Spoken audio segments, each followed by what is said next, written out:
नमस्कार, मैं doctor Nemichand, assistant professor government law college पाली।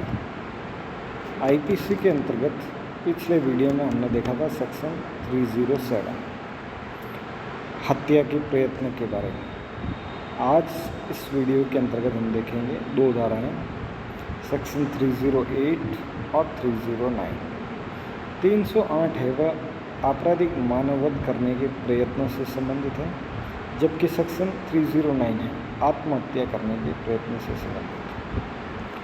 Section 308 इस प्रकार है, जो कोई किसी कार्य को ऐसे आशय या ज्ञान से,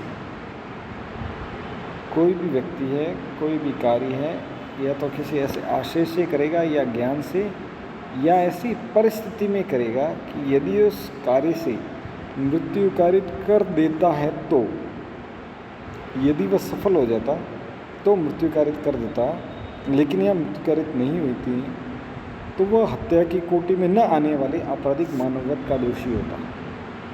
हत्या कर देता तो वह कौन से आपराधिक मानववध का दोषी होता? जो हत्या की कोटि में न आता। हत्या की कोटि में आता है तो 307 में जाएगा, और हत्या की कोटि में न आने का मानववध का दोषी होता तो वह दोनों में से किसी भांति के कारावास से, जिसकी अवधि 3 वर्ष तक की हो सकेगी, आपराधिक मानववध होना चाहिए, और वह ऐसे आशय या ज्ञान या ऐसी परिस्थिति से होना चाहिए जिससे मृत्यु कारित नहीं हुई, और वह कौन सा आपराधिक मानववध है? जो हत्या की कोटि में नहीं आता। तो कितने दंड से दंडित किया? वह दोनों में से किसी भांति की कारावास से जिसकी अवधि 3 वर्ष तक की हो सकेगी, या जुर्माना से, या दोनों से। मात्र जुर्माना देकर भी छोड़ा जा सकता है इस धारा के अंतर्गत। तो कौन कौन सी सज़ा है? 3 वर्ष तक की सज़ा, या केवल जुर्माना, या दोनों। 3 वर्ष की सज़ा भी और जुर्माना भी हो सकता है, दंडित किया जा सकता है। और यदि ऐसे कार्य द्वारा किसी व्यक्ति को उपहति हो जाए, हाँ, किसी को चोट कारित हो जाए, तो कितनी सज़ा में थोड़ी बढ़ोतरी हो जाएगी, तो वह दोनों में से किसी भांति की कारावास जिसकी अवधि 7 वर्ष तक की हो सकेगी। अगर उपहति कारित हुई है तो अवधि बढ़ करके सज़ा की 7 साल तक की हो सकेगी, या जुर्माना, या दोनों से दंडित किया जा सकता है। सेक्शन 308 में एक दृष्टांत एग्जाम्पल भी है। एक गंभीर और अचानक प्रकोपन पर ऐसी परिस्थिति में जेड पर पिस्तौल चलाता है कि यदि वह द्वारा वह मृत्यु कारित कर देता तो वह हत्या की कोटि में न आने वाले आपराधिक मानववध का दोषी होता। तो ए ने इस धारा में परिभाषित अपराध किया है। ए है वो गंभीर और अचानक प्रकोपन पर। ये शब्द यहाँ लाने इसलिए ज़रूरी थे क्योंकि यहाँ एक शब्द दिया हुआ है कि आपराधिक मानव जो हत्या की कोटि में नहीं आता, तो वो कौन से हैं? आईपीसी में हमने पहले ही देखा, सेक्शन 300 के 5 अपवाद है। जो पहला अपवाद है गंभीर और अचानक प्रकोपन, यह आपराधिक मानववध के अंतर्गत आता है। इसके अंतर्गत ए क्या करता है कि ऐसी परिस्थिति में जेड पर पिस्तौल चलाता है कि यदि वह तत्द्वारा मृत्यु कारित कर देता तो वह हत्या की कोटि में न आने वाले आपराधिक मानववध का दोषी होता है। ए ने इस धारा में परिभाषित अपराध किया है।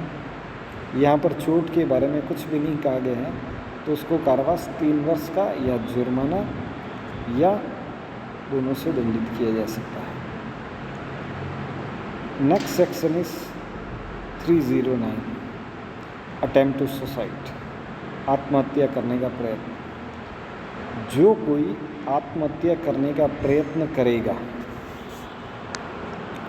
जो कोई आत्महत्या करने का प्रयत्न करेगा और उस अपराध करने के लिए कोई कार्य करेगा, वह सादा कारावास है जिसकी अवधि 1 वर्ष तक की हो सकेगी, या जुर्माने से, या दोनों से दंडित किया जाएगा।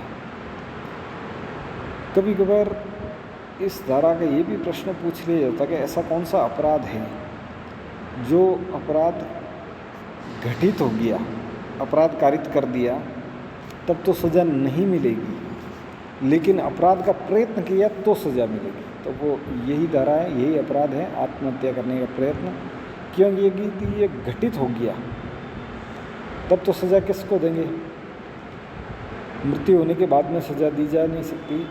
तो यहाँ पर जो कोई आत्महत्या करने का प्रयत्न करेगा और उस अपराध के करने के लिए कोई कार्य करेगा, उस करने की दिशा में कोई कार्य होना चाहिए, मात्र आशय नहीं। यहाँ पर साथ में कार्य भी होना चाहिए। उस अपराध करने के लिए कोई कार्य करेगा, वह सादा कारावासी। इसमें अधिकतम सज़ा 1 वर्ष तक की हो सकेगी या मात्र जुर्माना या दोनों से दंडित किया जा सकता है। सेक्शन 309 है। कई बार सर्वोच्च न्यायालय ने इसकी संवैधानिकता के बारे में बात की है कि क्या धारा 309 संवैधानिक है या नहीं है, वेदर इट्स कॉन्स्टिट्यूशनल और अनकॉन्स्टिट्यूशनल। तो सबसे जो पहला वाद है, इसमें 3 महत्वपूर्ण वाद हैं। मारुति श्रीपति दुब्बल बनाम राज्य है।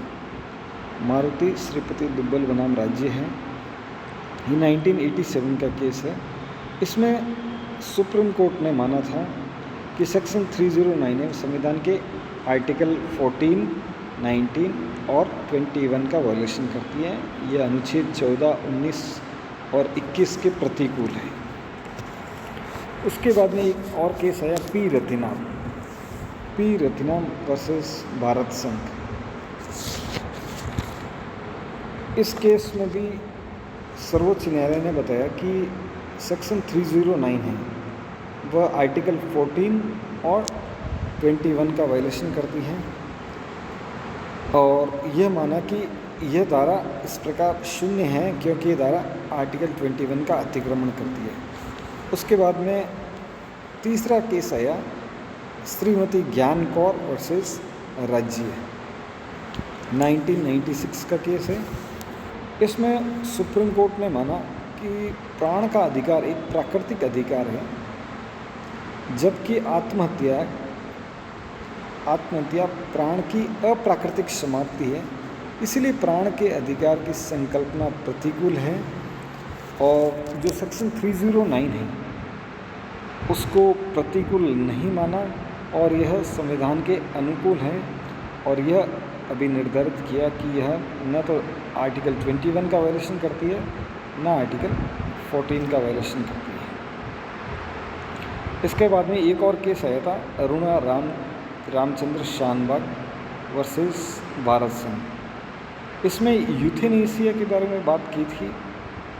एक्टिव यूथेनेसिया क्या होता है, पैसिव यूथेनेसिया क्या होता है, जिसके बारे में आगे हम और डिटेल से डिस्कस करेंगे।